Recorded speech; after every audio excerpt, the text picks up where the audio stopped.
முட்டை பழைய முட்டையா, இல்லை கெட்டுப்போன முட்டையா, இல்லை புது முட்டையான்னு எப்படி தெரிஞ்சுக்கிறது? இப்படி தண்ணியில் போட்டிங்கன்னு வச்சுக்கோங்களேன், முட்டை வந்து அப்படியே ஃப்ளாட்டாக கீழே படுத்திருந்ததுன்னு வச்சுக்கோங்களேன், அது ஃப்ரெஷ் முட்டை. கொஞ்சம் மேலே இப்படி ஸ்ட்ரைட்டாக இப்படி தண்ணியில் போட்டு கீழே லைட்டாக தொட்டுட்டு அப்படி நின்றுட்டு இருந்துச்சுன்னா, அது கெட்டு போகல, ஆனால் பழைய முட்டை. ஆனால் அது அப்படியே மேலே வந்து மிதந்துச்சுன்னா கெட்டு போச்சுன்னு அர்த்தம். இப்போ இந்த முட்டை பார்த்தீங்கன்னா ஃப்ரெஷ்ஷான முட்டையும் இல்லை, அட் த சேம் டைம் பழைய முட்டையும் இல்லை, மிடில் இருக்குது. ஸோ இதை யூஸ் பண்ணலாம். மேலே மிதந்தால் மட்டும்தான் அது கெட்டு போனது, அதை யூஸ் பண்ணிட வேண்டாம். என் அன்பு வணக்கம். முட்டை பாயில் பண்ணுறது என்னங்க ரொம்ப பெரிய விஷயமா என்ன? பொன்னியில் போட்டு வேக வச்சா வெந்துடும். ரொம்ப ஈஸியான விஷயந்தான், ரொம்ப ஈஸியாக சொதப்பக்கூடிய விஷயம்.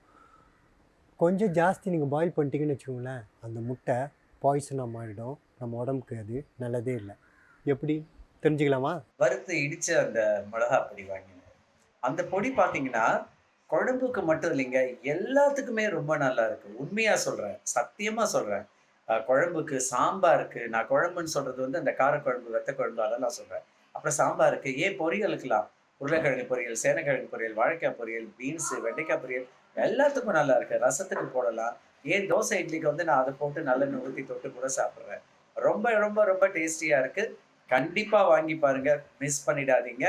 நான் சொல்றேன், it's very tasty. Sivaraman, hats off to you. முட்டை வேக வைக்கிறதுக்கு மொதல் ஸ்டெப்பே என்ன பண்ணணும்னா, நல்லா கொதிக்கிற தண்ணியில் முதல்ல உப்பை போட்டுறணும். ஏன்? அதுதான் ஓட்டுக்குள்ளே தானே இருக்குது. என்ன தான் உப்பு போட்டாலும் உப்பு அதுக்குள்ளேயே அப்போது அது கிடையாது. முட்டைக்கு மேலே அந்த ஓட்டில் நிறைய போரஸ் இருக்குது. போரஸ்னால் நுண்ணிய துளைகள்னு அர்த்தம். அந்த நுண்ணிய துளைகள் வழியாக கண்டிப்பாக நம்ம போடுற உப்பு முட்டைக்குள்ளேயே போய் சேரும். ஓகேவா? அதுக்கப்புறமா முட்டையை எல்லாத்தையும் இந்த மாதிரி குழிவாக இருக்கிற கரண்டியில், உங்கள் வீட்டில் இருக்க குழி கரண்டியில் கூட நீங்கள் ஒன்று ஒன்றா எடுத்து போடலாம். இல்லை கொஞ்சம் பெருசாக இருக்கிற கரண்டிலையோ நீங்கள் எடுத்தும் இப்படி போடலாம். ஏன்னா இப்படி வச்சு நீங்கள் போடும்போது தண்ணி நல்லா பாயில் ஆகும். அப்படியே நீங்கள் இப்போ டேரெக்டாக போடும்போது முட்டை லேசாக கிராக் ஆக வாய்ப்பு இருக்குது. இப்படி பண்ணும்போது கிராக்கே இல்லாமல் ரொம்ப சூப்பராக பாயில் ஆகும். ஒரு பர்ஃபெக்டான பாயில்டுக்கு டைமு இதுதான். 10 நிமிஷம் கரெக்டாக குக் பண்ணணும். நம்ம ஒன்றும் யூரோப்பியன்ஸ் இல்லை, அங்கே நிறைய வேரியன்ட்ஸ் ஆஃப் பாயில்டு எக் இருக்குது. சாஃப்ட்டு, ஹார்டு, அந்த மாதிரி மீடியம் பாயில்டு எக்கு இந்த மாதிரிலாம் இருக்குது. நமக்கு ஒன்று தான். ஏன்னா ஒன்று அவிச்சு சாப்பிடுவோம், இல்லைனா அவிச்சு ஏதாவது கிரேவியில் போட்டு நம்ம சாப்பிடுவோம். அதுக்கு பர்ஃபெக்டான டைம் 9 மினிட்ஸில் பண்ணிக்கோங்க. ஏன் நான் 9 மினிட்ஸ்ன்னு சொல்கிறேன்னா, நம்ம உரித்து அதுக்கப்புறமா நம்ம கிரேவியில் ஒரு நிமிஷமாவது துளைகள்லாம் போட்டு ஒரு நிமிஷம் வந்து நம்ம கிரேவியில் கொதிக்க விடுவோம். அதுக்கு பர்ஃபெக்டாக இருக்கும். இதை தாண்டி எவ்வளோ நேரம் நமக்கு இன்க்ரீஸ் பண்ணிக்கிட்டே இருக்கோமோ அதில் பாய்சன் சேர்ந்துக்கிட்டே இருக்கும். எப்படி சேரும்? முட்டையில் வெள்ளை பகுதி இருக்கிறதுல நிறைய சல்ஃபர் உண்டு, மஞ்சக்கருவில் நிறைய அயன் உண்டு. இந்த சல்ஃபரும் அயனும் மீட் பண்ணும்போது, அதுவும் ஒரு பாயிண்ட்டுக்கு மேலே நம்ம அதிகமாக வேக வைக்கும்போது அது என்ன ஆகும்னா, ஒரு டாக்ஸிக் கேஸாக ஃபார்ம் ஆகும். அந்த டாக்ஸிக் கேஸு உடம்புக்கு நல்லது இல்லை. அது நிறைய நச்சுத்தன்மையை அதில் இருக்குது. அதனால தான் ரொம்ப நேரம் வேக வச்ச முட்டையில் நீங்கள் பார்த்தீங்கன்னா, அந்த கருவில் பார்த்தீங்கன்னா மேலே க்ரே கலராகவோ இல்லை க்ரீன் கலராகவோ ஒரு லேயர் ஃபார்ம் ஆகிருக்கும். அந்த முட்டையை தவிர்க்கிறது நல்லது.